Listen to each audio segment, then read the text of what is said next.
Good morning, everyone. I hope everyone is able to hear me and then see my screen. Can someone please let me know in the chat? Yes. Yeah, thank you. Just give me a minute. I'll just connect my headset.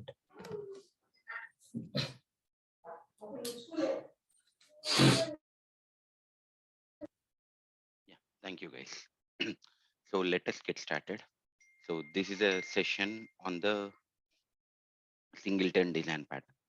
So from the interview perspective, this is for sure question will be asked. What is a design? What is a singleton design pattern? How can I create a class to be having a singleton object? Right? So today in this free workshop, we are going to learn about singleton design pattern. Okay. Now, my name is Karthik. I'm going to facilitate this session. So let us get started. So I'm just creating a new, I'm just opening the new Eclipse workspace.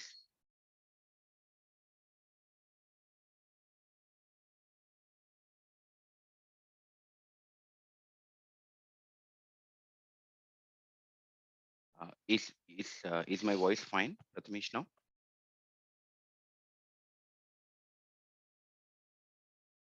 Yes, thank you. Now I'm just creating a new workspace called Singleton.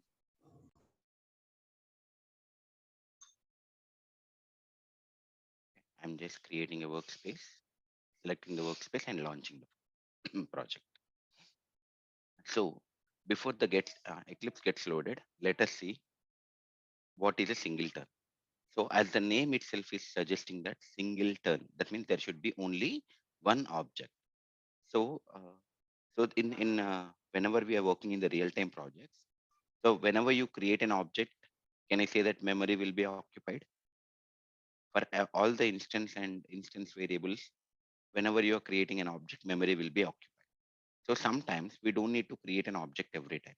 If you create an object every time, so my memory will be occupied. There may be a chance if it is an infinite loop, you may get a out of memory error. So in order to call the database or in order to call the or create a config object, you don't need to call the object multiple times. So that's where we use a singleton. What exactly meant by singleton is having the object, only one object throughout a project. So I will create a one class called a test, or it can be anything.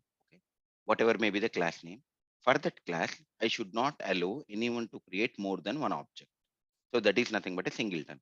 Why it is called a design pattern? Because so here, this design patterns is not belongs to a Java programming language. Design pattern is something is throughout the industry. Like it can be a .NET, it can be a C hash, it can be a Python, it can be a Java. So these design patterns are irrespective of language. What the design pattern is nothing but so the there are so many problems in the real-time projects whenever you're working. So they segregated the problems and then created a design. So there are three design patterns categories: behavioral, structural, creation. Okay. Later, later J2E patterns has come, and then now microservice design patterns has come. So the design pattern is segregated into behavioral, structural, creational. So under these three together, there are 23 design patterns. Out of the 23 design pattern, singleton design pattern is the one which we are going to study today. And this can be implemented with any programming language. But our skill set is Java, so we are going to implement the singleton design pattern with the Java. The basic thing of a singleton design pattern is I will create a class. That class should have only one object throughout the project. If someone is trying to create one more object, it should not create. It should give the same object. So that is the intent. Now let us see whether our workspaces has opened. Yeah, I think workspace has opened. Yes.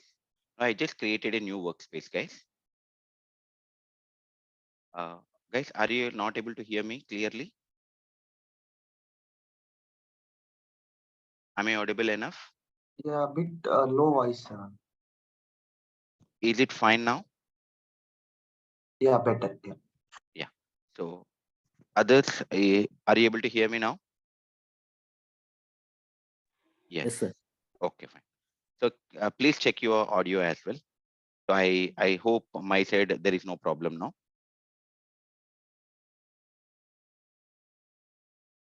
Yeah. Thank you. Now let us continue. Now I'm just creating a, so in order to demonstrate this one, I'm not using any Spring Boot project, Maven project, nothing. We can create just a standalone Java project, right? Now let us create new Java project. Okay, I'm just creating new Java project.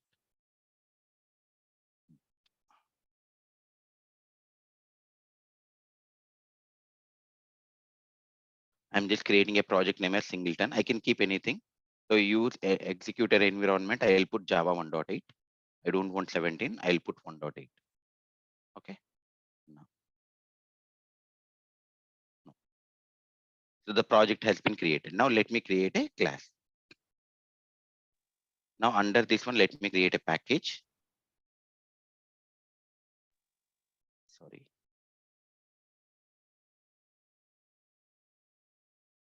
Yeah. Now let me create a package. New package. Form dot.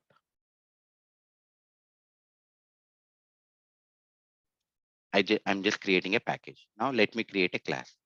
Now let me create a class name. Can I?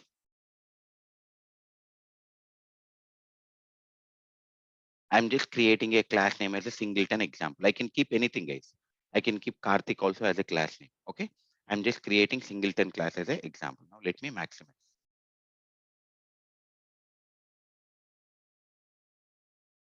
Okay. Now I hope it is visible now. Okay. Now, so how can I create an object? So now let me create an object from outside. So let me create another class called test. Okay. Now in this, so whenever we create a class, can we create a constructor? Yes, constructor name should be same name as a class name. Yes. Okay. Now we just created a constructor. Now what I'm doing is I'm going to another class called test. Now let me go to the test class. Let me write a main method here. Now I want to create an object of this class here. Copy, go to test class, s equal to new singleton example. Now can I say that I have created an object now? Yes. Now I want to see the what is the hash code. Because of the hash code, I can tell whether it is pointing to the same memory or different memory. If it is a string, the hash code will be computed based on the content. But now I'm not using a string. It is a user-defined class. So I'm trying to calculate based on the hash code. Now, yeah, whoever is not speaking, please go on mute. Yeah, thanks. Now here, if you guys look at, I just created a two classes, nothing more. I just created a class and I just created a constructor. Nothing, I haven't written any code. Okay. Now I have used another class called test. What am I doing? I'm creating a class for singleton example. And then I'm trying to print the hash code. And I'm creating another object and I'm trying to print the hash code. Any questions, guys, on this code? It is very simple code. Okay. Now let me run the code. Run as Java application. See, can I say that from line number 17, I'm getting this is output. And from line number 10, I'm getting this is output. Now the hash codes are different and these are the user defined objects. Can I say that two objects are created separately? Yes or no? So that means it is no longer a, see the class name is singleton example, but is it a singleton object design pattern? So what is a singleton design pattern I said? So no one should be able to create more than one object, correct? That means I should not allow anyone to create more than one object. But here, am I able to create? Am I able to create multiple objects? Yes. Now let me create one more. Let me create one more. S2. Now let me do. Now let me run the program and it will create one more object. Correct? See, that means this singleton example class, the class name is singleton example, but is it a singleton design, is it following a singleton design pattern? No, because I'm able to create multiple objects. And how am I able to tell that whether it's a multiple same object or different object? I'm trying to print the hash code. So if the hash code is different, see, if the hash code is same, then objects may or may not same. But if the hash code is different, for sure the objects will be different, correct? So that means this singleton class example is not a singleton pattern. Now, what we can do, now our aim is to make it to a singleton. Now, the first thing is, whenever you are, so for example, in order to make it as a singleton, if you are allowing, if you are, see, if the constructor is, what is the constructor access modifier here? Public. If the constructor access modifier is public, anyone can create an object. Now, can I say the first thing? I should not allow anyone to access my constructor outside of a class. Yes. So as a singleton design pattern, what is a singleton design pattern? Singleton design pattern is nothing but having a one object throughout the project. So here, if you look at singleton class I have created, and in this class, in the test class, I'm able to create multiple objects. So it is not a singleton design pattern. Now, what is the meaning of singleton design pattern? It should have only one object throughout the project. Now here, now I'm trying to allow, since in the test class, I'm able to create an object of singleton example.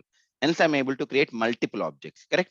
Now, I should not allow anyone to create object outside of a class, right? Can I say that in that way, I can limit the number of instances? Am I right? Yes, sir. Yeah.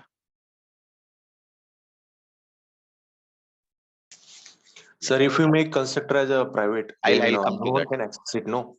Yes, I'll come to that. That is a solution. I'll come to that. Okay. Okay, sir. Yeah. So the first thing is, see here, whenever you are writing a singleton pattern, generally people will by heart the code and then answer, not able to answer why we are going for that. Now I'm trying to tell you what is the problem, how we can resolve that problem. Now here the problem is I'm able to access, or I'm able to create an object of this class outside of a class. Now I should limit. That means I should not allow anyone to create an object of my singleton example class outside of a class. Now how can I do? If I make the constructor as a private, can anyone access outside of a class? Look at here. No, sir. I made the constructor as a private. Immediately, am I getting a compilation error? Yes. That means, can I say that no one can create an object, right? No one can create an object outside of a class, correct? Only within the class of, I can create an object within the singleton example itself. But can I create a object outside of a singleton example? No. Am I right? Yes. Now here, the only possibility is even if I am trying to do anything, so it is throwing me the compilation error. Now, can I create an object now? Can anyone see not only this test class? Now let me create one more class. Now let me create a class called test2.java. What is the accessibility of a private variable or private method or private constructor? Only within the class, correct? Now in the test2, I have created another class and I'm trying to create an object of this singleton example in the test2 class. Now, is it allowing me? No. Why? The reason is whenever you make a variable or method or constructor as a private, the accessibility of a private variables and private methods are limited to only this class. You cannot access outside of a class. Look at here, visibility problem. Change the visibility of a singleton example to package. So I don't want, correct? So there is a problem.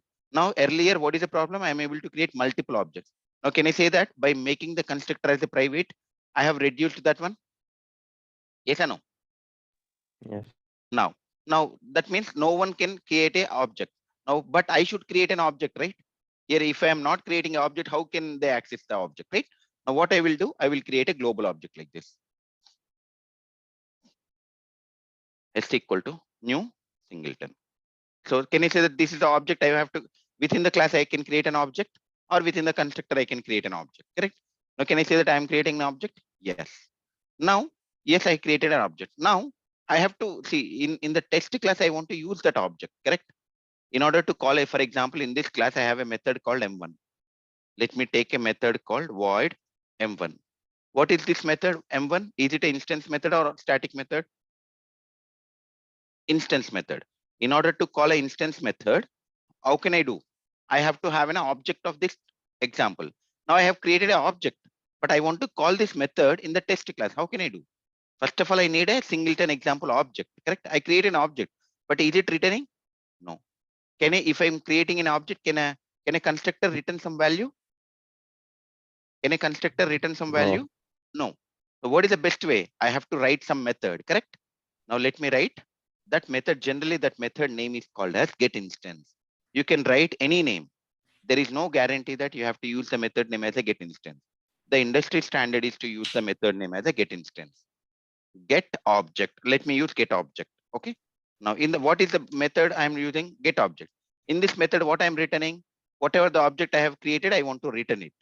So now what I should do? Return S. Now can I say that by calling this method, I will get a object? Yes or no? On top of that, I can call this instance method. Now the problem is, what is this method also? What is this method? Instance method. In order to call this method also, I need an object, correct? Now let us see. I want to call this method from the test class. Now in the test class, let me create an object and then s.get object. Am I able to access it? First of all, am I able to create an object? No, I'm getting a compilation error, right? What is this get object method? It's an instance method. In order to call an instance method outside of a class, I need to create an object. But when the constructor is private, can you create an object outside of a class? No, correct? No. What is the best way to call the method without an object? What is the best way to call a method without an object? If this method is a static, do I need to create an object? Yes or no? Using when we have to use static method, then static variables, no need to create object. It will directly access with the class name. Yes. So by Yes. by making the variable, by making the method as see the question will be asked in the interview is, so whenever you are having a private constructor, how the object will be returned?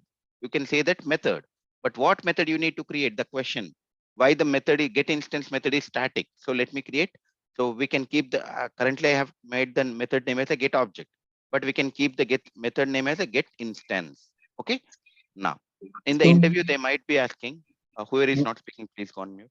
so can you just please close that project Explorer tab and Outline tab for the better view? Thank you, sir. Okay, fine. So now if I look at this one, static get instance. Now if I use why now in the interview they'll be asking a question on why the get instance method is static in the singleton design pattern. So now I repeat the question, why the get instance method is static method in the singleton design pattern. The answer is, in the singleton design pattern, what do? We make the constructor as a private. Whenever you make the constructor as a private, what is the solution? You cannot create an object outside, only within the class you create. Yes, I created. Now I have to return this object. In order to return this object, I have to use some method. Now, if it is an instance method, in order to access the instance method, I need an object. But if it's say again, I cannot create. There's a deadlock. Now, what is the solution? To make, if I make the method as a static, so do I need to create an object? No. I can access with a class name. So that's the reason the get instance method is static. Now, see here, from a static method, can you access a static variable or non-static variable? Only static variable.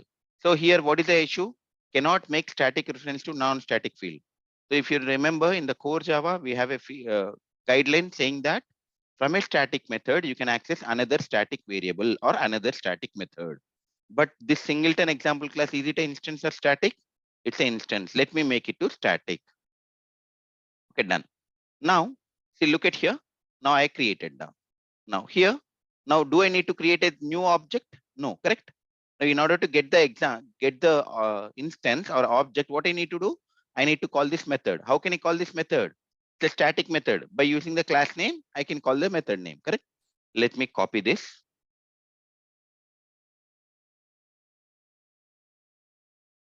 Look at here. Say, am I using a new keyword here to create an object? No. How am I creating an object? By calling the get instance method. Now, can I say that I got an object? Yes. Let me print this out. Let's start hash code. Okay, done. Now Can I say that I got an object? Let me run the program. Run as Java application. Say I got an object, correct? Now, so here, am I using in outside of a class in order to create an object? Am I using a new keyword? No. I'm using a get instance method. I'm getting an object.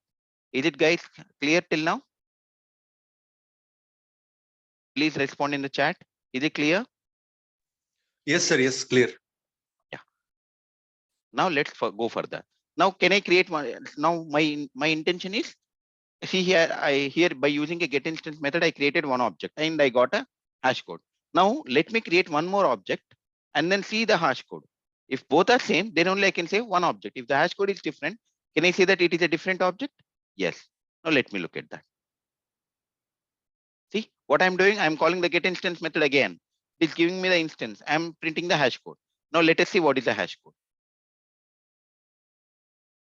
See, is it the same hash code? Is it the same hash code or different hash code? Same hash code.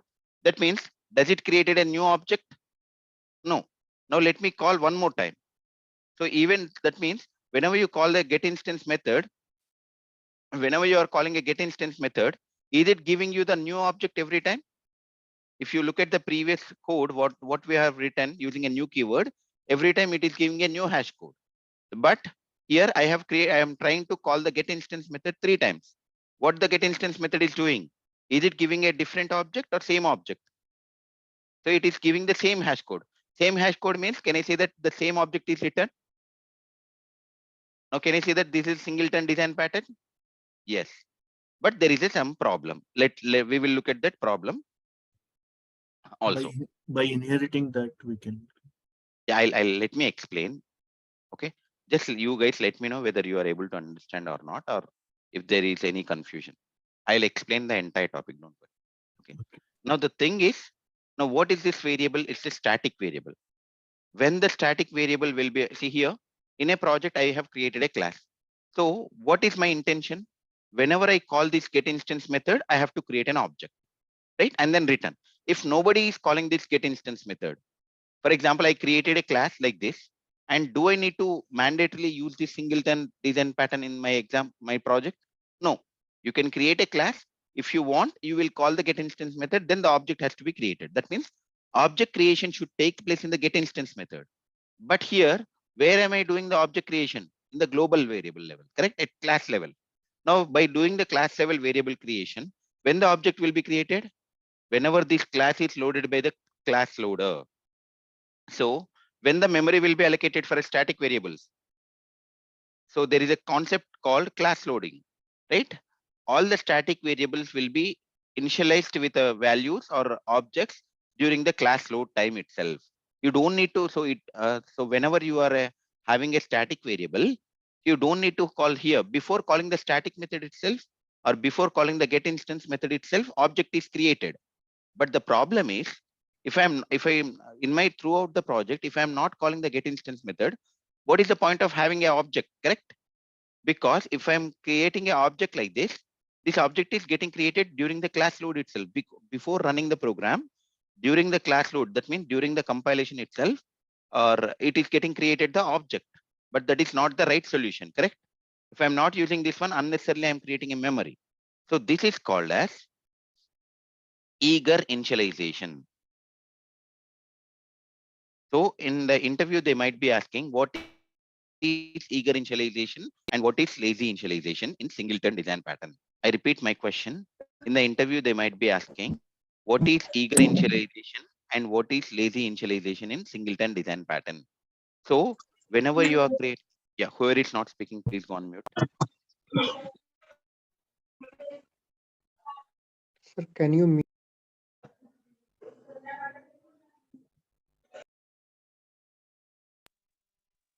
Can you Santosh? mute all, sir? Can you mute all? Yeah, I'm doing that.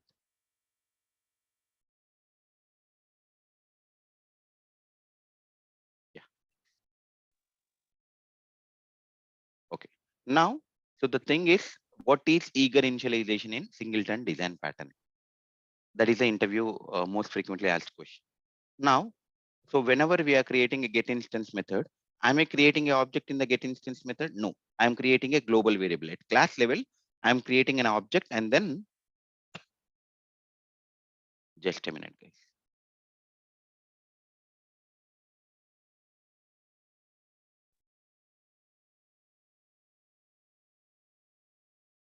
The problem is if I mute all, somebody wants to speak with a question, they will not be given the chance.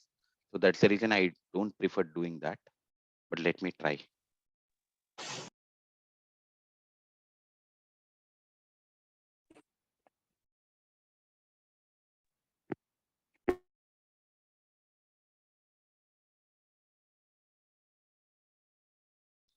Yeah, guys, I request you put your questions in the chat box. I'll take all the questions at the end. Okay.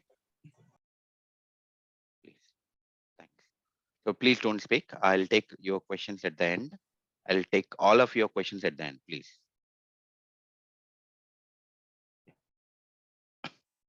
Now, so the eager initialization is nothing but creating an object at class level like this. It's a global variable, right? So this is called eager initialization. The problem with this, now what is the problem with eager initialization? Eager initialization, that's the question.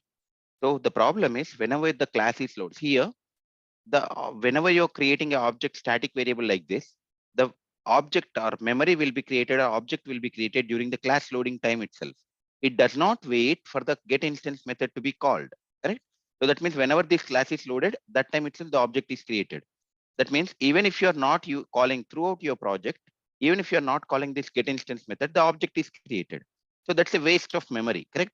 What is my intention? Whenever the get instance method is called, then only I need to create an object. So that is the ideal way. Okay. So now in order to do that, so the creating an object at class level is called as a eager initialization. Now in order, so that means with this, there is a problem. Now, can I say that this is not the right way to use it? So let me make it as a null. So here I will make it as a null. Okay, done. That means here eager initialization is nothing but creating an object like this. Let me comment this one. Okay. Now let me go for a lazy initialization. In lazy initialization, what is the meaning? We don't create an object at a class level. We create a reference variable to null. Okay. So what am I doing here? I'm just creating a reference variable called s. And what am I doing? I'm assigning the variable to null. Now, whenever the get instance method is called, I will create an object. That means, can I say that now I'm creating an object in the get instance method? Yes. So return new singleton example. Okay, done. Now here in which block I'm creating a single instance in the get instance method. Now during the class loading time, what is the value of the variable? Null. But when the memory will be created? Only when we call the get instance method. If you don't call the get instance method throughout your project, will it be a memory created for this singleton example? No. So can I say that the problem, whatever we are facing earlier, it is resolved? Yes. Now what is, see, this way of creating an object is called as lazy initialization. Lazy initialization. Now let me go to this one and see.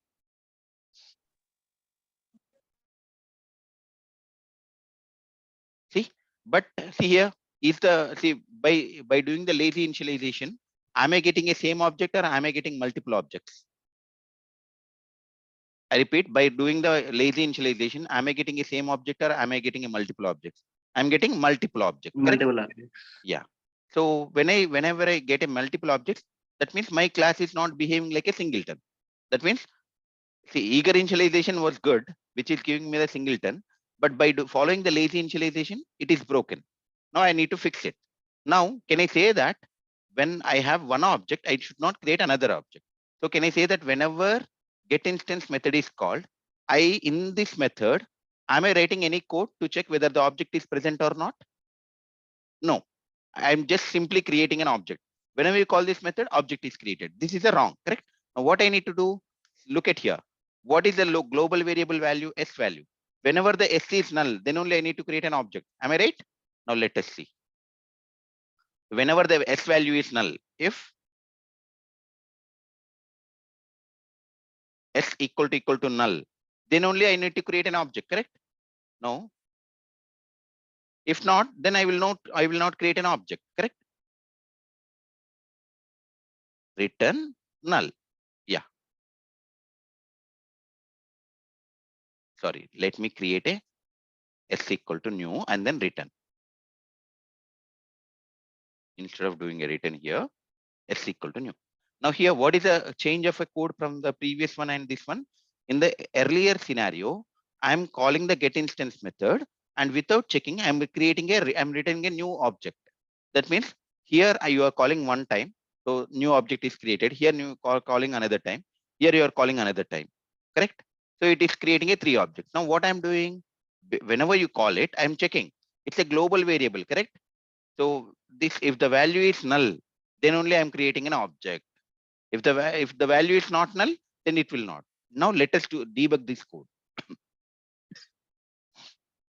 Now let us debug this code. Debug as Java application.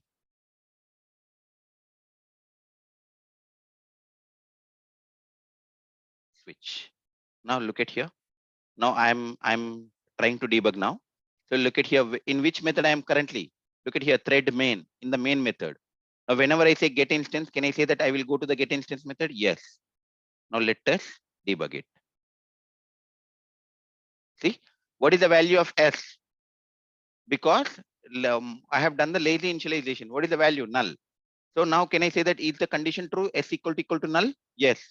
Now it is true. Now what I can say? I can say that it is going inside this block and it is creating a object. Now what is the value of s? Object. Look at here. Earlier it is showing null. Now what it is showing? It is showing some object, correct? It is no longer null. Now I am returning this one. Done. See, done. Now what is the s dot hash code? It will print, it will give you the value. Correct. Done. Now next time I'm calling can I say that I'm calling the get instance method again? Yes. Now what is the value of yes? Can you guys tell me? Is it null or not null? Not null, because it is not a local variable. It is a global variable, correct? So that is the difference between a local variable and global variable. Local variable will allocate the memory, or the scope of a local variable is for that method only. But global variable is initialized whenever you start the class, correct? Now, in the earlier block, whenever I call the get instance method, the object is created. Now, because of this condition, s equal to null, is it null now? No. Can I say that one more object will be created? No. Whatever the previous object is there, that only given back, correct? Look at here. Return s. Now s dot hash code. See, what is the hash code I got? Did I get the same hash code? Yes. That means does it created a new object? No. Let me further continue again. See here again, the s is not null, correct? It will not create an object, correct? Now, again you will call. See here, can I say that my Singleton example is behaving like a Singleton project, Singleton design pattern now? Even if you call get instance method, am I able to create only one time object, or am I able to create multiple? Only one object. So here the reason, in the one more question that will be asked in the interview is, why the get instance, why are you writing a s equal to null check in the get instance method? The answer for that is, whenever we call the get instance method, by checking a s equal to null, whenever the global variable, because I'm following the lazy initialization. If you are following a eager initialization, there is no way, correct? Or during the class loading itself, you are creating an object. But since it's a lazy initialization, I'm initializing it to null. So for the first time, the object will be null and it will create an object. For the consecutive time, or whenever you call the get instance method, even if you call 100 times, what is the value of s? It will be not null. And will it create a new object? No. That means, now can I say that now my whatever the class I have written, is it a Singleton design pattern? Yes. Now, so, but can I see, do you guys know that I can change the behavior of a class by adding inheritance, correct? Now, if I'm creating an inheritance, can I say that there is a, if my parent class is A, child class is B, B extends A. Now, in my main method, can I say that A equal to new B? This is how I can create an object, correct? Because of the inheritance, right? Now, I should not see, should not allow anyone to inherit my class, correct? Now, what should I make? How can I stop the inheritance? By making the class as final. By making the class as final. Now they might be asking, Why the singleton design pattern class is final? Because whenever we are using an inheritance, parent class, child class can use the parent class methods and it can create an object like parent reference equal to new child. So that means you can change the behavior of a class by using an inheritance. You should not allow anyone to do the inheritance. Then how can I do? What should you do? Making the class as final. By making the class as final, I can stop the inheritance. Correct? I can stop the inheritance. Okay. Now, so now this is for good. This is a singleton design pattern that we have done. So this is good. Now the problem is, so this singleton design pattern can be broken. Let me show you guys how can I break this singleton part. Now there is a concept called reflection. There is a concept called deserialization. There is a concept called cloning. There is a concept called multi-threading. Using these 4 concepts, I can show you the code that it is creating a multiple objects. Okay. Now we will see one by one. Now, so before going to the reflection and all the topics, like, can you just show us what will happen if we don't use final keyword and if we inherit the class? So you can create, the thing is, that becomes an inheritance, right? It's a basic Java principle. So what happens is, whenever you see here, now if I do not have a final keyword, in the test class, can I extend singleton? Yes. Whenever I'm creating a singleton extends, now I can call the parent class constructor. I'm not able to call, but using reflection I can call. Okay. Now instead of this constructor, I can also create one more constructor, which is a parameterized int I. Now my child class, I can have a single argument constructor. Correct. See, like this. Now am I able to do the inheritance? Yes. Now whenever you're doing the inheritance, can I say that you can see through the child, can you create one more object to the parent? Right. Yeah. So can I say that will also break your singleton design pattern? Right. Now, what I will do is, now I should not allow anyone to, that means whenever you're writing a singleton design pattern, you should not allow anyone to do the inheritance. Correct. First of all, that means, see here, you cannot make every constructor as a private. Correct. So now, even though my constructor is not private, I should not allow anyone to do access it. Now, what should I do? I will make it as a final. If I make it as a final, look at here. Am I getting a compilation error? See, the type class cannot be subclass. So in this way, by doing the inheritance, by keeping the variable as a keeping the class as a final, what we can do is we can limit the inheritance so that no one can create a object to my parent class by using a child class. Hope you understand. Yeah, got it. Thank you. So now, yeah, thank you guys. Now let us go further. Now, so what is a reflection? Reflection, here I have written a private constructor. Now we know that the accessibility of a private variable is only for the class. If I'm trying to access it outside of a class, I'm not able to get it. But there is a concept called reflection in Java. I'm not going into the details of reflection, what is a reflection, etc., because it's a core Java topic. I hope you are aware. So what is, I can tell you at a net high level. So using a reflection, you can call private constructor. Okay. You can call private methods outside of a class. Using reflection, you can call a private constructor of a class. You can call the private methods of a class from outside of a class. Here, why am I not, let me create singleton object here in the test. Sorry.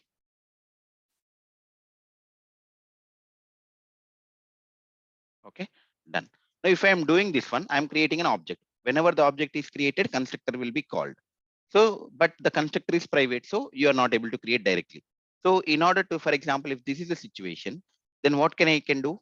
Using reflection, I can call the private constructor. Now let me show you guys how can I call the private constructor. Okay. So using the reflection topic, we can break the singleton design pattern. Now first I'm going to show you how can I break how can I call the private constructor? By calling the private constructor, how can I create one more object? That is what I'm going to show you. And then I'm going to fix that. That means even if someone is trying to do the reflection, still your singleton pattern should not be break. Correct? That is what I'm going to show you guys. First, let us see how we can break now. So let me write here reflection. Okay. Now, in order to call the reflection, using a reflection, you can call the private constructor. If you have any doubt on the reflection, guys, don't worry about that much, how the reflection works. I will tell you how to call the private constructor, how to call the methods and all private methods. But if you have any questions on how the reflection is working, after the class, you just look at Google or something. It will be clear. It is a very small topic. Okay. Now, so in order to call the private constructors or private method using reflection, you need to give a class followed by class. Okay. Dot. So are you able to see some methods? See, are you able to see one method called get declared constructors? Are you able to see one more method called get declared field, get declared methods? See, using declared methods, you can call the private method. You can using declared fields, you can call the private fields. You can call the constructor by using declared constructor. Okay. So now let me use this one, declared constructor. I'm not passing anything because mine is a default constructor. Okay. Because what is my private constructor? It's a default one, which is a private. So I want to call this one. Now I have done. Now what it is giving, see, it is throwing some exception. Let me add it to the exception. Done. Now what it is, what the declared constructor will return? It is returning a object, right? Let me take it as a, yes. Let me keep S3. Okay, done. It is throwing another exception. Let me cast it. Yeah. Okay, done. Now what I will do, there is one more line we need to write. Set accessible equal to 2. S3 dot set accessible equal to true. Okay. Now let me try this out. I can say that I have created an object, correct? Let me see what is the hash code of S3 dot hash code. Ideally, if it has to be called as a singleton design pattern, whatever S1 hash code, whatever S2 hash code should be same as a S3 hash code. If it is a different, can I say that it's a different? Yes. Now, let me run as Java application. See, am I getting a same hash code or different hash code? Different hash code. So that means, can I say I'm using a reflection? See, directly whenever you are creating an object like this, are you able to call the private constructor? No, because you are getting a compilation error. So in order to call the private constructor, what am I doing? I'm using a reflection concept. By using a reflection concept, am I able to call the private? See here, I'm telling you that I'm calling a constructor. How? Because whenever it is creating, see, whenever I look at the hash code is something different, new, correct? So when the constructor will be called, whenever the object is created, see, I got a different hash code means, can I say that it has called my constructor? Now let us keep a debugger in this one. Let me write this out.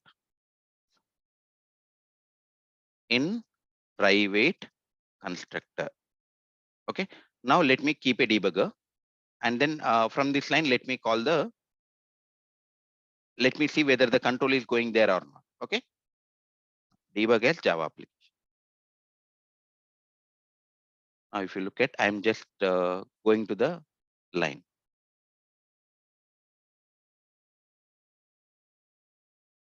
See now. So currently I'm in the reflection code. Now here, what I'm trying to tell you is, though I'm not able to call the private constructor directly, using a reflection, I'm calling. How can I call? Class name followed by dot class keyword followed by get declared constructor. By using this method, even though constructor is private, you can call the private constructor. So that means object will be created and then private constructor will be called. Correct? Now let us see if it is coming here. If it is coming to the constructor, can I say that it is creating an object? Because whenever the object is created in Java, then only the constructor will be called. Now let us see whether the control is coming here or not. See, it is not yet printed, I think. Yeah, the control did not come. But here, look at here, the hash code is different because it's a reflection, right? It is getting executed with the dot execute method. Okay. Now, so here the problem is now my my singleton example class is no longer a singleton design pattern because I have broken that singleton. That means having only one object throughout the project. I have broken that using a reflection. Now, how can I fix it? Now, how can I fix it? Now, what the thing is now when in the constructor, so what I'm see here, why did I write the s equal to null check in the here? In the get instance method, whenever the s value is null, then only I want to create an object. Now, can't I do the same thing in the singleton in the constructor? Yes, correct. Now, let me write instance initializer block. So a block, see here, you guys know that static block, correct? Static block is used to initialize the static variable. Similarly, there is a concept called as instance initializer block. Instance initializer block in Java. So whatever the, see here, in order to tell the Java that it's a instance initializer block, you don't need to write anything, open bracket, close bracket, that's it. So whatever you write here in this one, it will be copied to all the constructor. Now what I will do is, if this instance is null, then only I will create a object, or if the instance is not equal to null, then what I will do, I will throw the exception. Can I throw the exception? Yes. Throw new exception.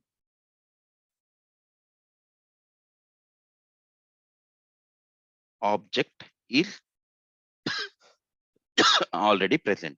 I can write this code in the constructor itself, but the thing is here, now the question comes, so for a class, I can have any number of constructors. Now this code I have to write in multiple constructors, right? So in order to remove the duplicate code, what we do is we go for an instance initializer block. Here, whatever you write in the open bracket and close bracket, this will be copied into all the constructors. The first line, this instance initializer block will be copied into all the constructors automatically. Okay. Now let's solve this exception, unhandled exception. Throws exception. See here, I'm writing instance initializer block. It is throwing an exception. See, now let me add here throws exception, then the error will be gone. See, the compilation error is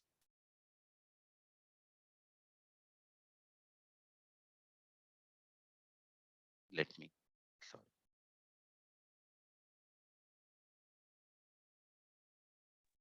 Then we need to declare exception to the class. What? That's a constructor. Just a minute.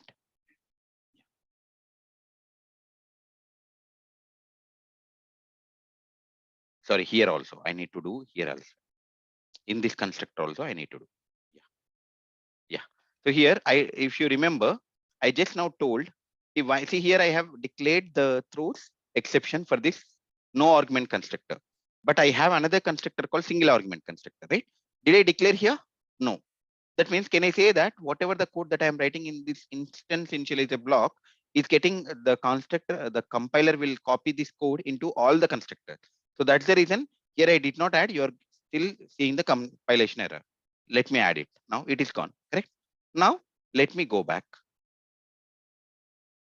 Now let me add the exception, like just a throws. Yeah, done. Now here, if so, now from this line, even though using a reflection, you are able to call the constructor. But what is the code that you have written? S not equal to null. What you're doing? So whenever you are executing this line, it will throw the exception, right? Now let us see. That means you will no longer create an object. Run as Java application. Sorry.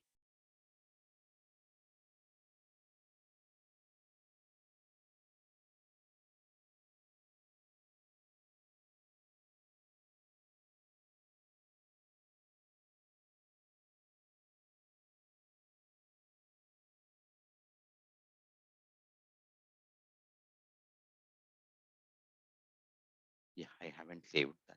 Yeah. Okay, let me see why it is throwing.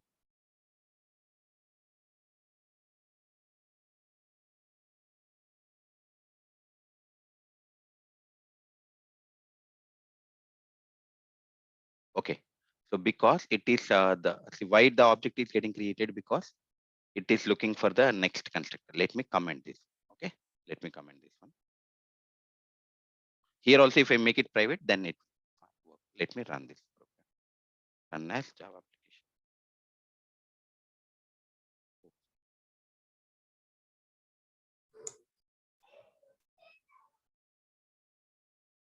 Sir, please check that instance block conditions. Yeah. It is equal to null, we can create object.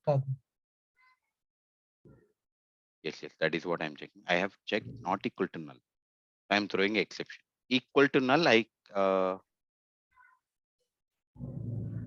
Not equal to null, we can throw exception. yeah. Okay, don't worry. Let me look at it, or else let me show you guys here. So this is also similar one. I have written same thing. I will. We will look at that later. Here, what I'm doing: t not equal to null, throw new exception. Object is already present. Now let me run the code. This is the code, right? Let me comment this code.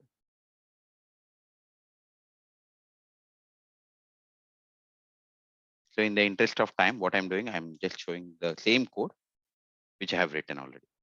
Okay. So here, instead of the singleton example, I have used a class called test2. Now here, okay, this is a line which we have forgotten. Yeah. So we need to call this line.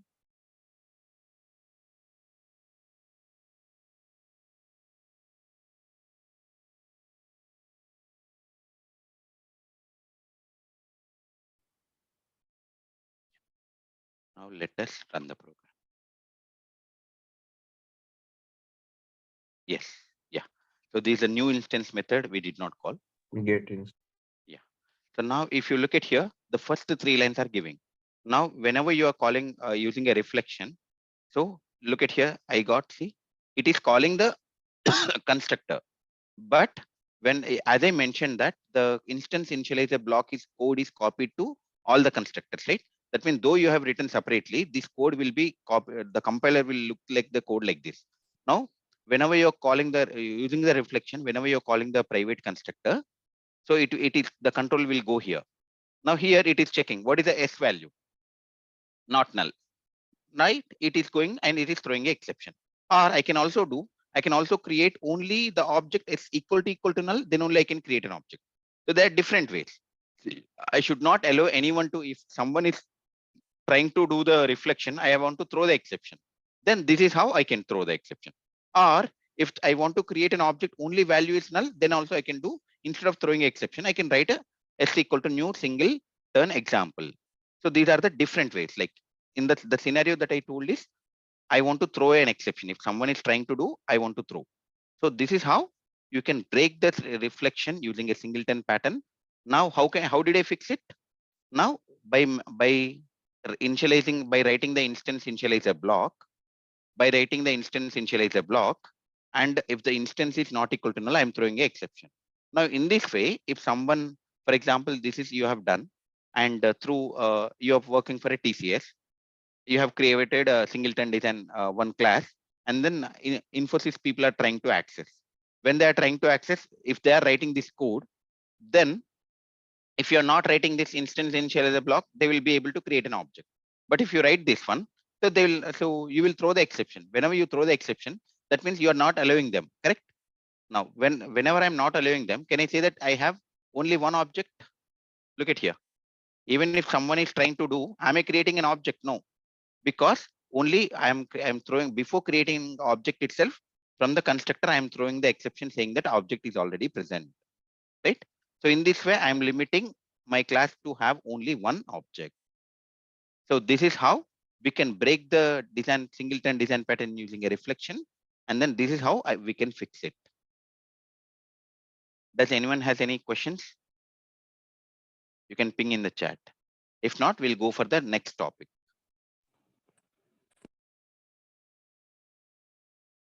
I request everyone, if you have any questions, please ping in the chat. Shall we go next? Please answer that. I just have written instance initializer block today. So here you can write the instance initializer block, or you can copy this code and then put it in the constructor. This also will work. But the thing why I have written like this, because if you have multiple constructors, instead of writing in each and every constructor, I will write in the instance initializer block. Instance initializer block will be copied to all the constructors. I hope you understand, Uday.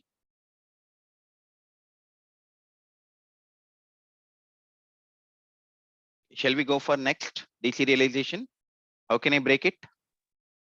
Yes, sir. Number of times we create object, number of times it will call IIBs, means instance initialization block. Yes. Yeah. And then the object will not see. That means I'm not allowing them to create more object. Correct. That means it's Yes, a singleton. Yes. Now let us do the deserialization. So here there is a, say in Java, you can create an object using an keyword, using a deserialization, using a cloning also. Correct. Now, so let us see what is serialization. Now, serialization is nothing but converting the object into a series of bytes and sending over a network. Now, in order to do this one, let me comment this code for time being, okay, because it will get executed. So now what I'm doing, I'm trying to do the serialization first. When can I do the deserialization? First, I need to do the serialize, and then only I can do the deserialization, right? Now, in the serialization, what we need to do, serialization is nothing but converting the object into a series of bytes and sending over a network. So this is a definition of a serialization. Let me write here. Converting the object. I'm not talking about a class here. We are talking about an object into series of bytes and sending over network. Now let me do, how can I convert first of all? So first of all, converting the object, that means I need an object. So can I say that I have an object here already? S. Now I will try to serialize this S object and then do the deserialization and see whether it is creating a new object or same object. If it is creating a new object, then I can say that I am breaking the singleton. If it is now after that, I will fix it. So now let us see. Now in order to do the serialization, we use a file output stream, because in order to send over a network, I need to use a file, correct? File output stream F equal to new file output stream. Okay. Now I'm taking the desktop location. In the file output stream, you need to give the location, right? So I'm taking my desktop. Okay, desktop location followed by, let me serialize .txt.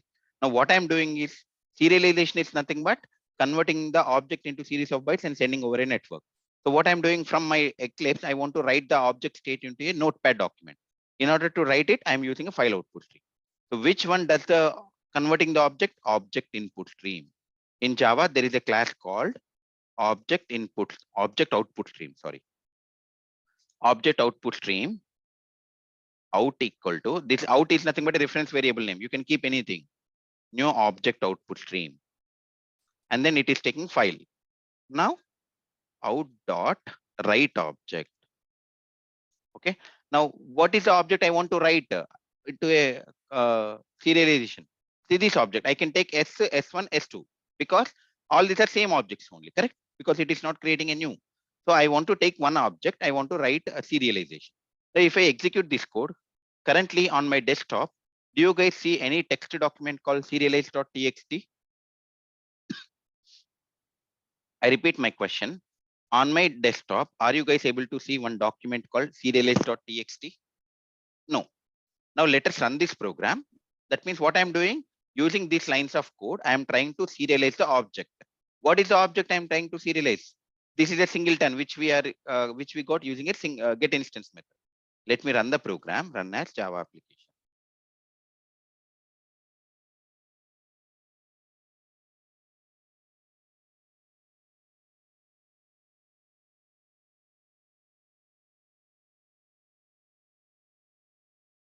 Okay. Let me create. Implement serializable. Yes. That is where I'm coming. Yeah.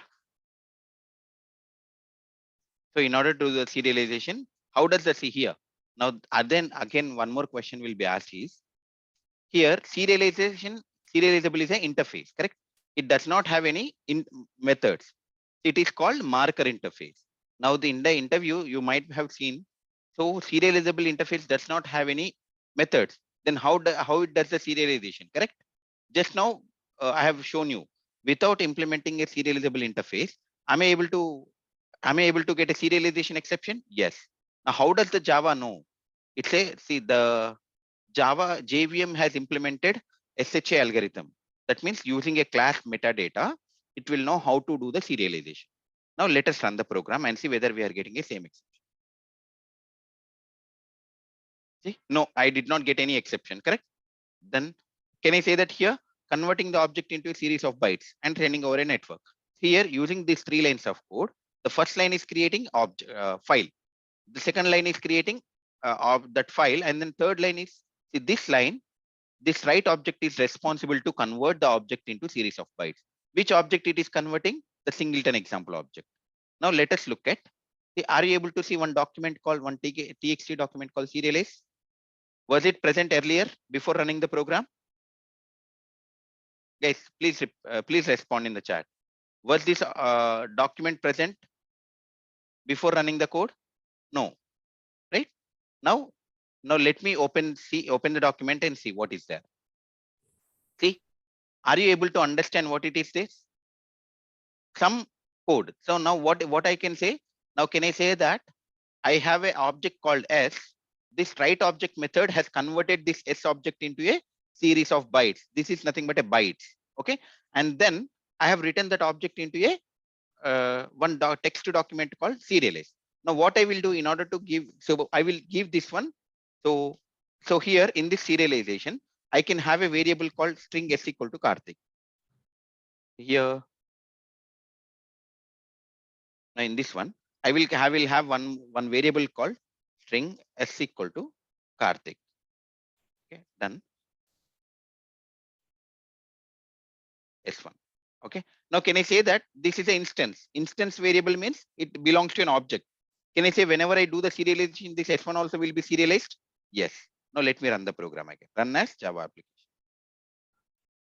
See, let us see. Now let me close this one, delete this one, and then open.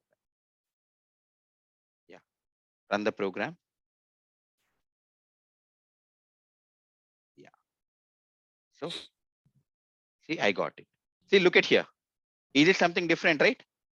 So are you able to understand this, guys? This is nothing but a converting the object into series of bytes. Who is doing this one? See, this write object method is doing that. Look at here. In this one, can I say that I have written a write object method? This write object method is responsible to converting the object, whatever the object that you have given, it will convert that object into a series of bytes. And then I'm writing that output to a one text document. See, look at here. Are you guys able to understand what is the object value here? No. Can I say that I have serialized the object now? Yes or no?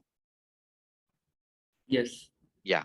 Now what I need to do, see here, what I will do, I will send this file to my friend. Okay, I will open the WhatsApp. At this text document, I will send it to my friend over a WhatsApp. Done. Now when he opens this file, can he be able to understand? No. No. Can I say that am I sending any byte code? I'm Yes, converting this object into bytes, but it is not similar to the compilation byte code, correct? Byte code, the dot class file. It is different, and the object byting is different, and the class file is different, correct? Now, I want my friend to understand this one. What he can say, my friend has to write the deserialization code. In order to write a deserialization code, first, he need to read this document, correct? In order to read the document, he has to use a file input stream. And then using the deserialization, he can create an object. Now let us write the deserialization code. File input stream F1 equal to new file input stream. And then I'm giving the same path, because see here, if it is my friend, then he will keep it in a different path. But in the same laptop I'm doing, so I'm using the same path. Okay. Now, so what I'm writing from line number 40 is a deserialization code. Let me write here. Deserialization code. Okay. Now, so here, once I got the this file input stream, using this input stream, I'm reading the file. After that, I have to read the object. So in order to do that, object input stream class I have to use. object input stream in equal to new object input stream. Okay, and then I will pass F1. Done. Now here in dot read object, who is responsible to convert the object into a series of bytes? Write object. Who is responsible to read the object from the bytes and construct the original object is called read object. Now, what is the object I'm getting? It's a S. You are serialized. What is this S? S is nothing but a singleton example object, correct? Now let me do the typecasting here. S5 equal to, let me do typecast. Okay, done. Now let me write sys out.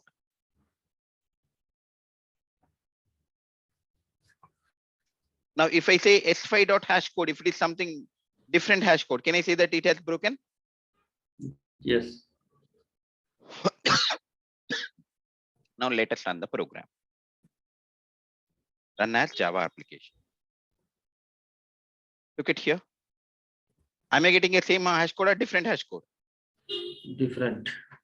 So that means using a deserialization, am I breaking a singleton design pattern or not? Yes, we are breaking. Yeah.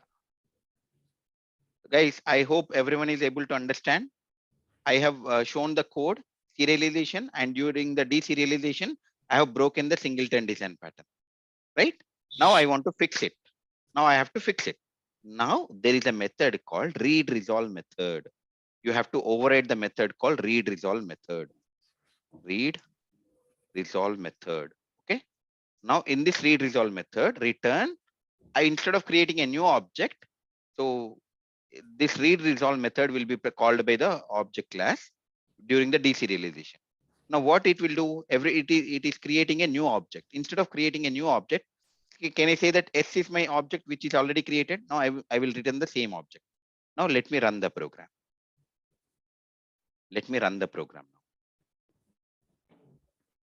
Run as Java application. See, is it creating a new object now, or is it giving the same object? It is giving the same object, correct? So now can I say that I have broken the singleton design pattern using a deserialization, and then I fixed it. Am I right? So in order to fix this deserialization problem, what is the solution that you need to do? And if the interviewer is asking that, I can break the singleton design pattern using a deserialization. Now, in order to fix it, if he is asking a question, what should I do? Yeah, Answer is we need to override the read resolve method. I hope everyone understood. Please respond in the chat. Yes. Okay. Now quickly let us see cloning. So cloning is also another way to get an object, correct? Now let us see how can I do the cloning. In order to do the cloning, I have to implement clonable interface. Okay, clonable interface. Now let me override the clone method. See, clonable is also a marker interface. Clonable does not have a clone method, correct? Object class is having a clone method. Why are you overriding? It's a protected. So in the, what is the meaning of a protected? Other package subclass only can access it. That's the reason we are overriding it. Now let me do. How can I, like, whoever is not speaking, please go on mute. Yeah, thank you guys.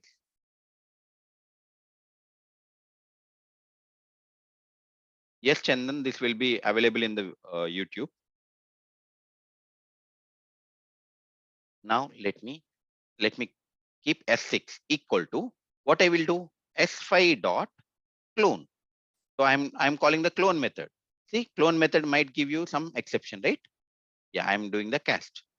Okay, done.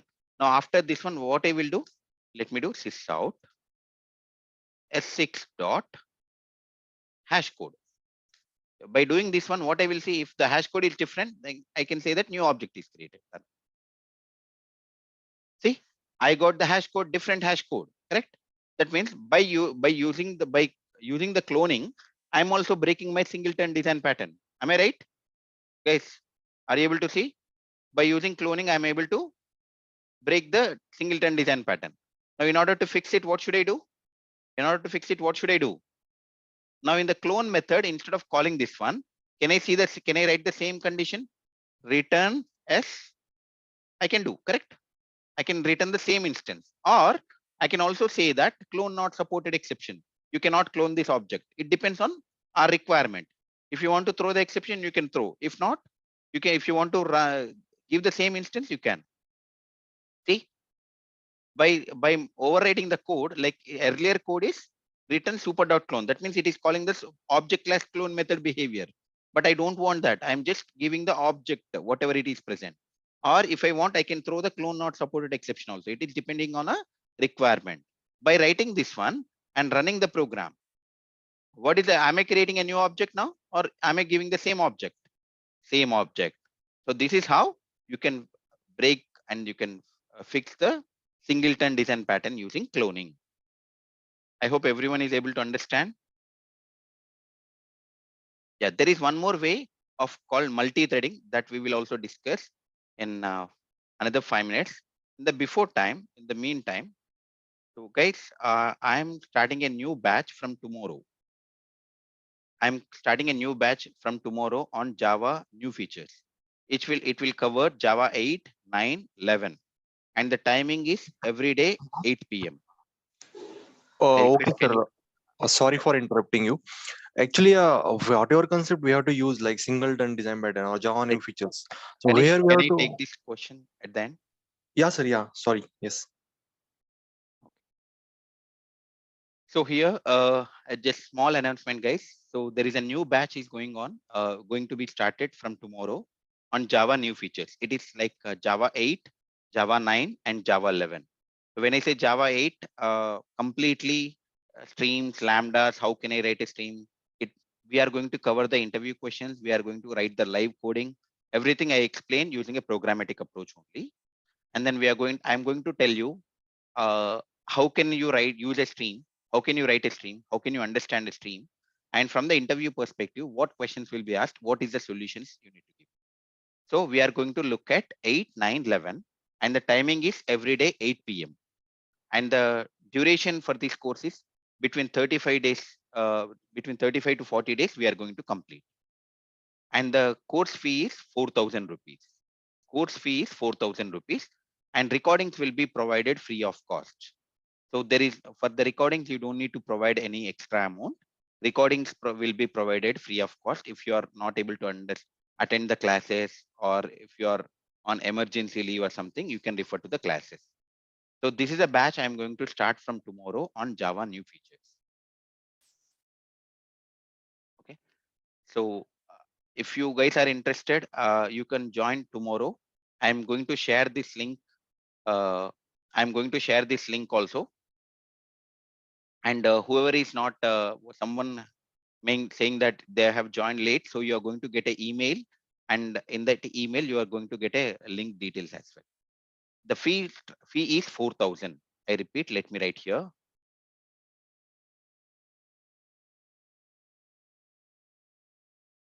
Timing is 8 p.m. Fee is 4,000. Recordings are free.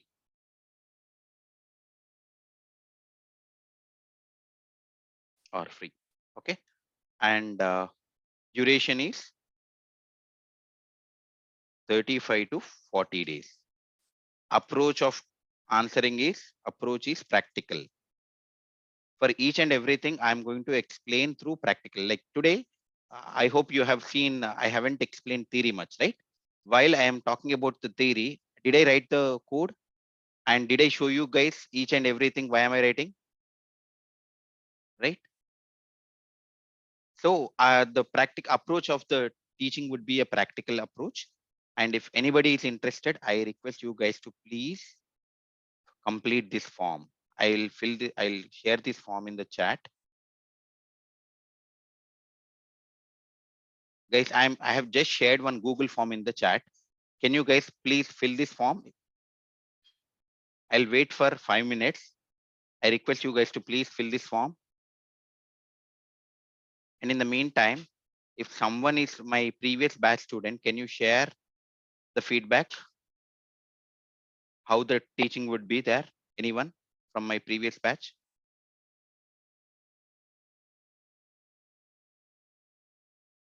Do we have anyone who was my part of my previous batches? This is Akash. Actually, I'm not from your any of the batch, but I have watched your videos on the Stream API, Java Stream API, right? Okay. And that had helped me a lot. And you really teach in a very nice way. You explain each and everything in a very nice way. Okay. Thank you. And anyone who are my part of previous batches, so that they can explain like how the duration, how the classes, and how the teaching would be like. So whatever I'm able to tell you in the demo classes, like which I'm going to cover, and through the practical, I'm going to cover. Anyone?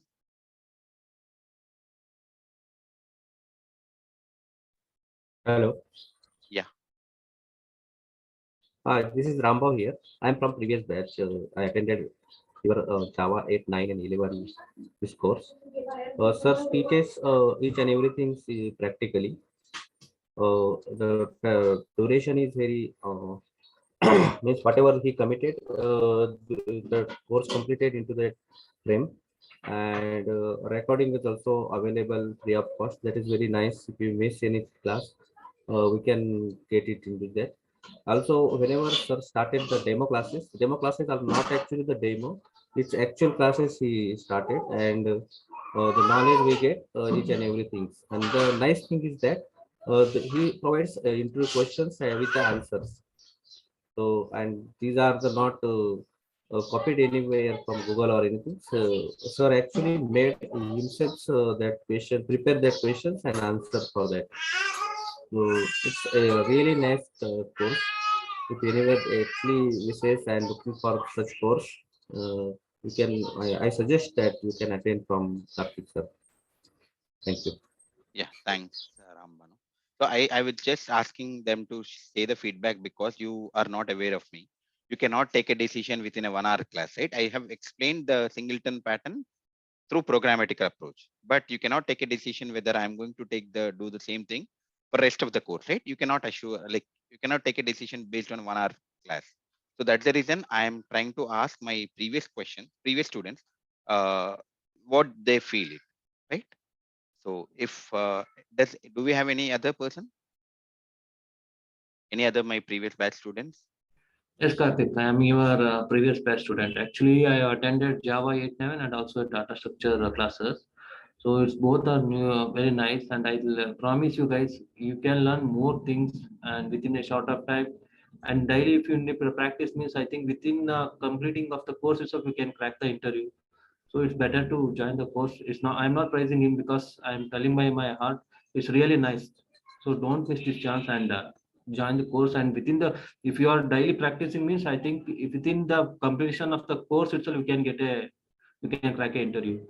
Practice is important, and the way he shares the knowledge is very nice. Yeah. Thanks, Harish. And guys, don't think that I have spoken to these guys before the class and I have asked them to give the feedback. No, I was not aware I was not aware that they have joined the class as well, because I do teach data structure, design patterns, core Java, advanced Java, Java 8, 9, 11. So I have taught many of the students in around 1.5 years. So yes, Sunil, go ahead. Karthik, you have any Spring Boot batch you are planning to As of schedule? now, no. Maybe in the future, maybe in January and end of January, February, starting of February. Yeah, And advanced Java batch? that is also, I am currently occupied it. Maybe you can see from me from January. Okay. And feedback perspective, it's very good actually. In this workshop also, we learned a lot actually. Yeah. This is the second class I attended. Last time I attended your class, that is multi-threading. That was also very good. And today for some time I attended, that is also very nice. So I feel that is you have very good knowledge actually on Java topics. Yeah, thank you. That is my feedback. Yeah. Guys, in the meantime, others share the feedback. I have shared the link in the chat to fill the Google form. Can you guys please fill the Google form? Whoever is interested, whether you are not interested, also not a problem. Please fill the Google form. Hello, Karthik. Yeah. Hello, sir. Actually, I have one question. You have explained a very good way, singleton design pattern. Are you planning to do any batch regarding the design patterns which are important, like proxy design pattern and others? Yeah. So Is there any currently, batch? like till January, I'm busy. So Okay. by the end of January, you guys will get to know. I'll put a poll. So I'll put a poll in the Ashok IT WhatsApp group or Telegram group.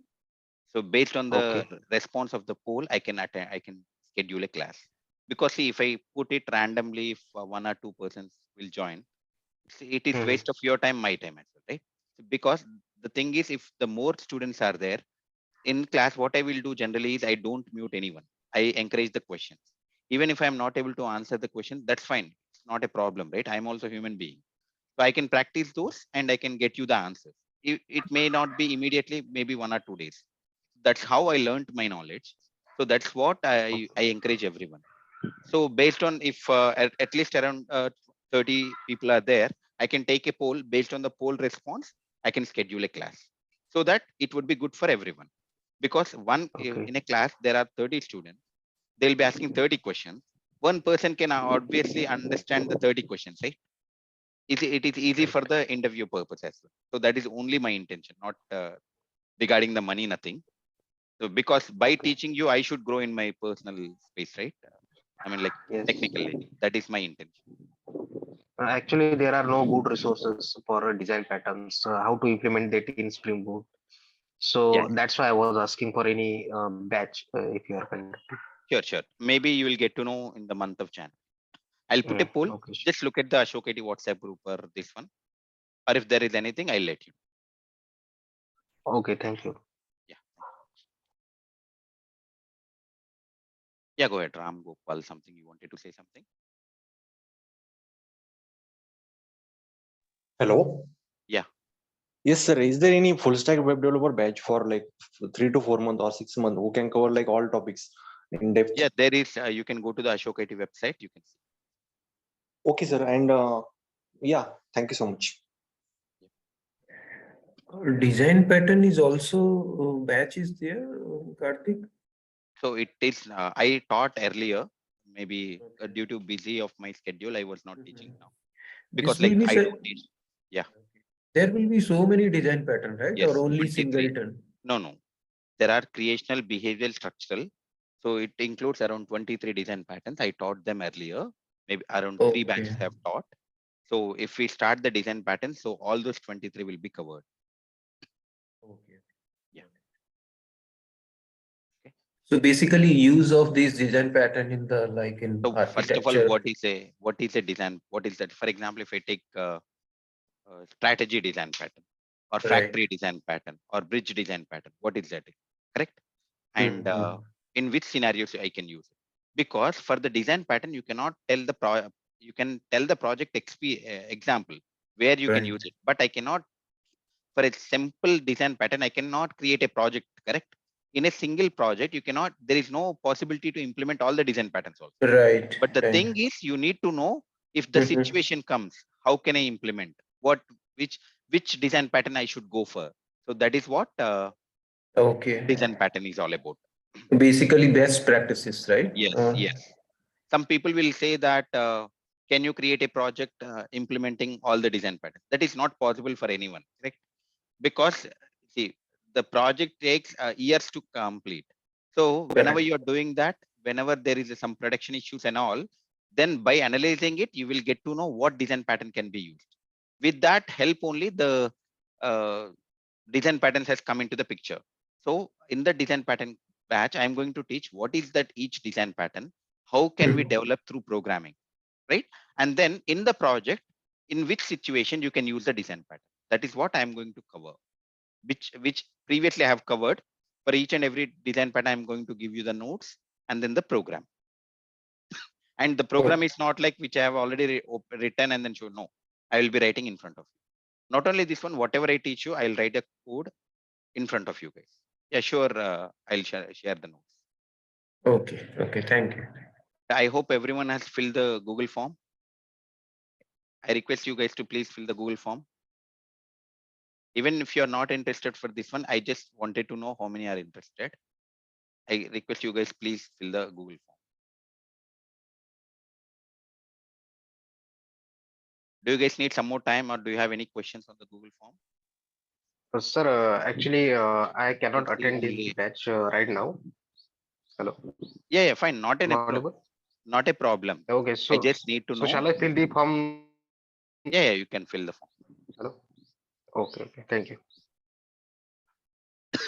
Guys, I see only 13 responses. Can you guys please fill it? We have around 81 students, but I see only 13 responses. Right? Can you please fill it? Do you guys need some more time?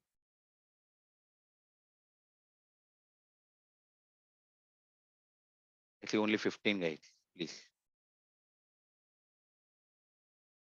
So we'll take a quick break of 5 minutes. I'll be back in 5 minutes, and then we will discuss how we can break the singleton design pattern using multi-threading. That will be very interesting. You please don't go away. We'll come back and then see how can I break a singleton design pattern using multi-threading, and how can I fix it. That is called double checked locking. There is a concept called double checked locking. What it is, I'm going to explain after the class. But only my request is, guys, please fill the Google form. Yeah.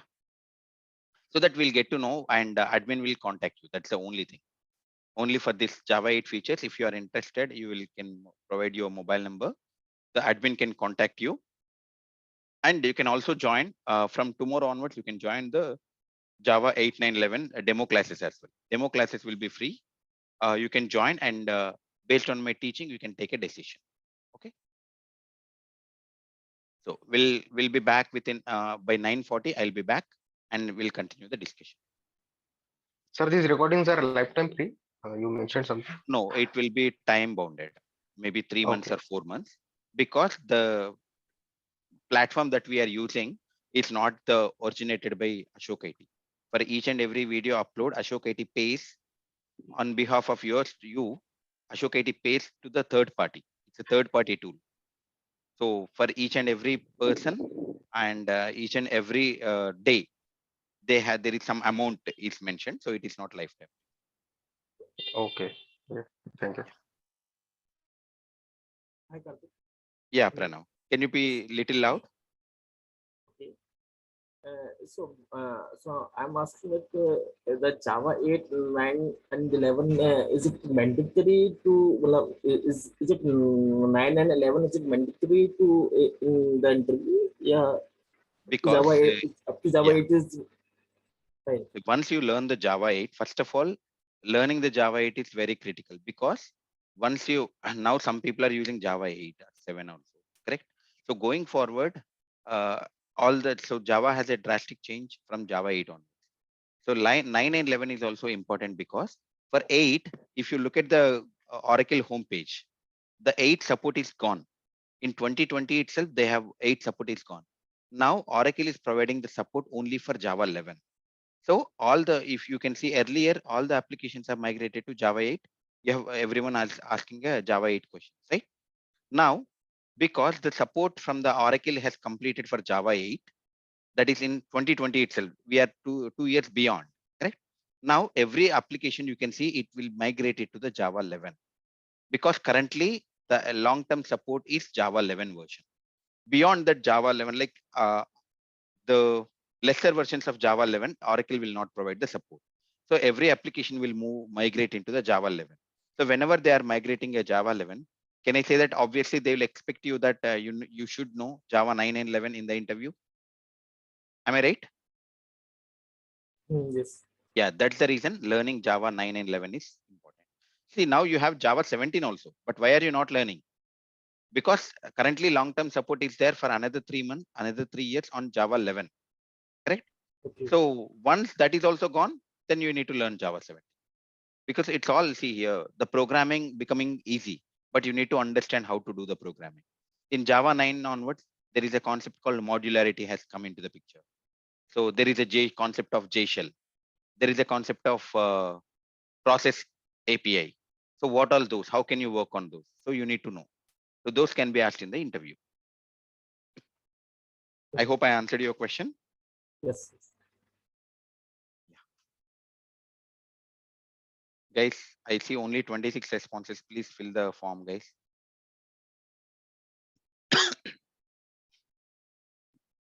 Guys, whoever is interested, I see 71 participants, but only 26 responses. Can you guys please fill?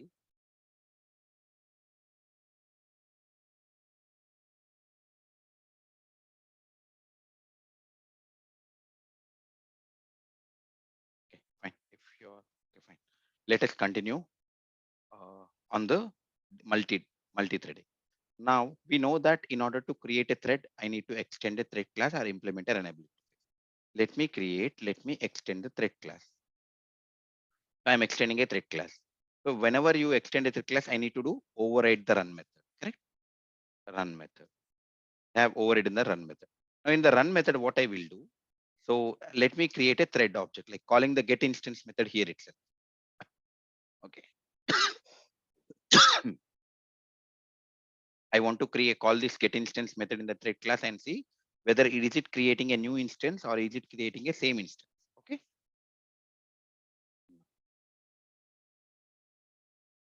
Singleton example S6 equal to new singleton example. Now let me do sysout S6 dot hash code. Done. Now, whenever I do this one, now let me create a main method in the same class and call the threads, correct? Now let me create a main method. So whenever I am creating a main method, since I am extending a thread class by creating an object, this one is nothing but a thread object. Yes or no? T1 equal to new thread. Done. Now, how can I? Yeah. Now let me remove this instance initializer block for time being. Okay. Now what I will do is, how can I start the thread? I should call the start method, right?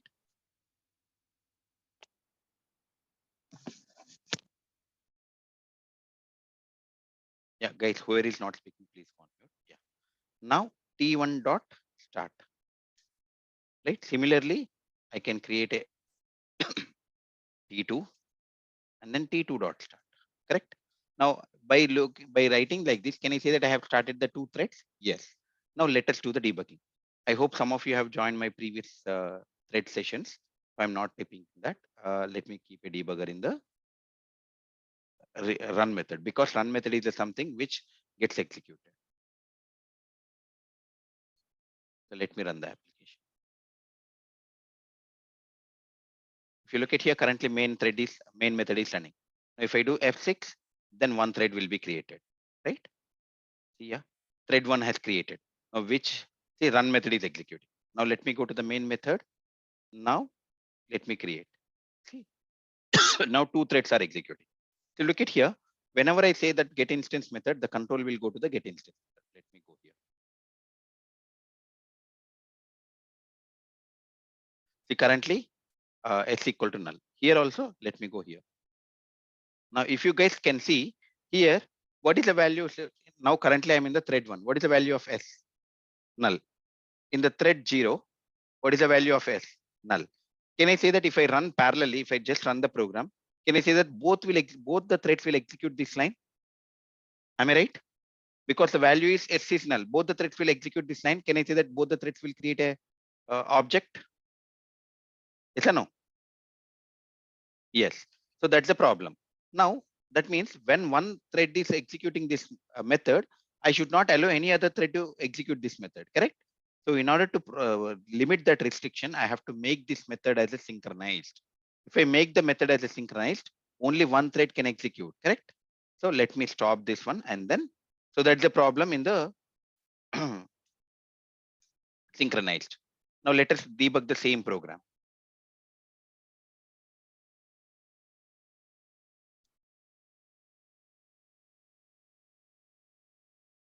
See, two threads has done.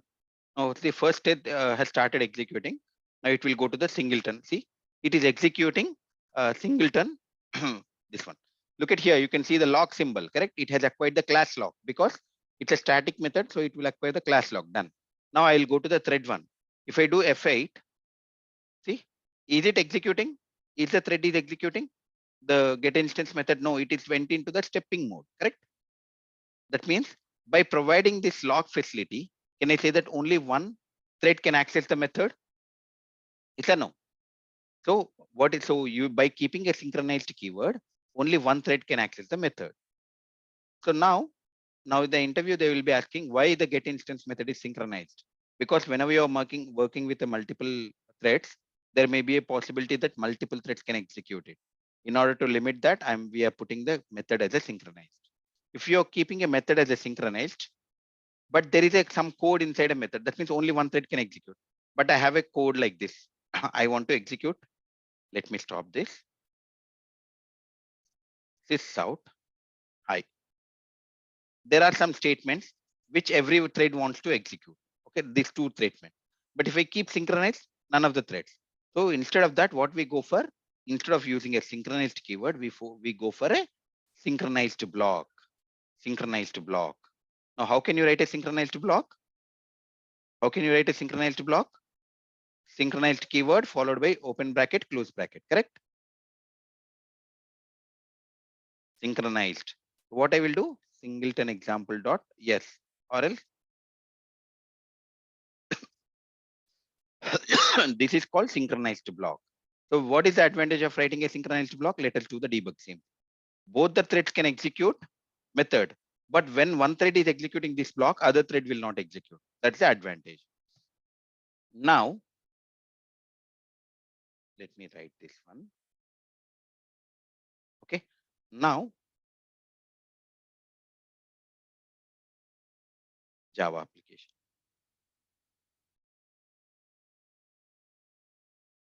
Sorry. Let me keep this instance initializer block, static block here inside. Okay. Now, debug as Java application. If I do this, I'm starting again 2 threads. Yeah, done. See, first thread is executing. What it will go to the get instance method. See, it is executed, right? Now another thread is also executing. See, both the threads are executing get instance method. Okay. Now both the threads are able to see s equal to null. Yes or no? See, both the thread, what is the value of s? Is it null? Here it is null, and here it is also null. Can I say that both the threads will start entering the synchronized block? Yes. Now, see, I assume that this block is entering the synchronized block. Okay, done. Now, can this thread will execute the synchronized block? No, because it will get the lock. See here. Now let me what I will do here. I will use this one inside this one. Let me remove this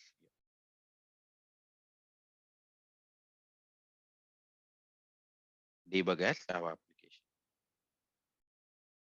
application.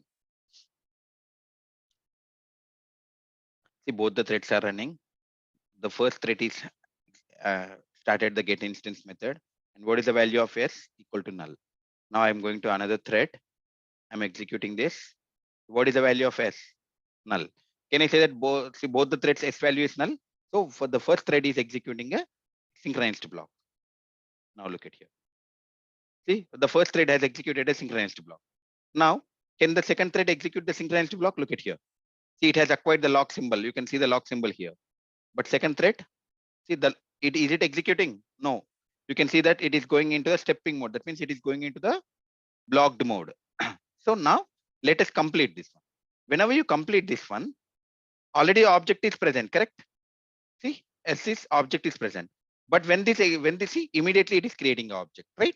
So here you're creating again 2 objects in order to limit this one. So we write a null condition outside, we write a null condition inside also.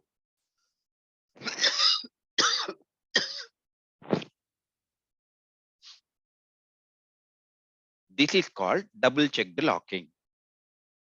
See, this called, see, you are writing a outside null condition and you're writing a null condition inside of a synchronized block. Why am I writing? Because even though whenever I'm writing a synchronized block, both the threads can see the value as null. And then one thread start executing, another thread will execute. If I don't keep this one, whenever both the threads sees the value as null, both the threads will create a new object.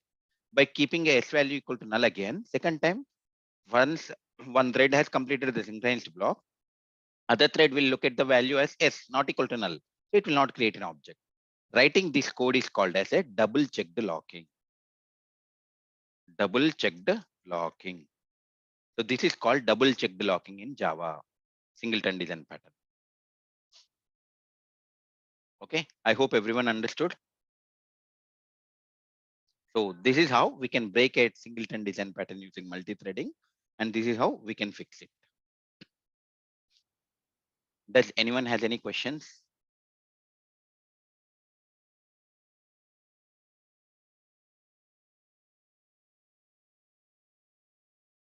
Yes, Akash.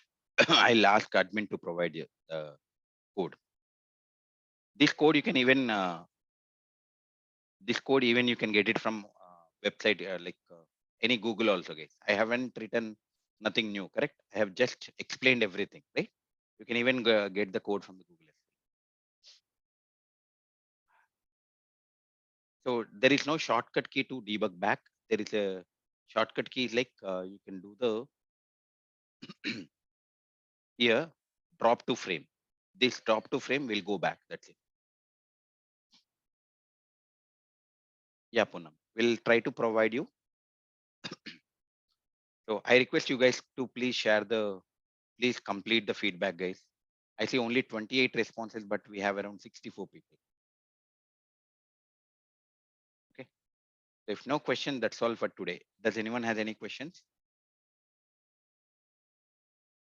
So if you would like to be part of the Java 8 features, I request you guys to please join from tomorrow 8 p.m. in the evening. You have Java new features patch from tomorrow 8 p.m. in the evening. So whoever is interested, please join the class. We will get started.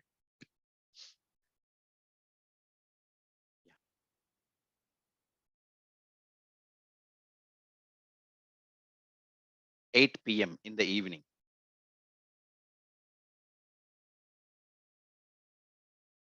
Yeah. So Java 9 modules will be covered in the Java 9. So Vijay, you can watch like if there is an office or something, the videos will be provided free of cost. You can watch the videos as well. And it is not like one day you will have the video access up to 4 months. From the day you enrolled for the course, from the day onwards, 4 months access will be there. You can watch any number of times. Okay. Yeah. So whoever did not do the feedback, right? So I request you guys to please complete the registration form that I shared it on the Google. Yeah. If no question, that's all for today, guys. Thank you all. Thanks for joining. Have a nice day. Thank you. Thank you, sir. Thank you, sir. Thank you, sir. Yeah. Thank you.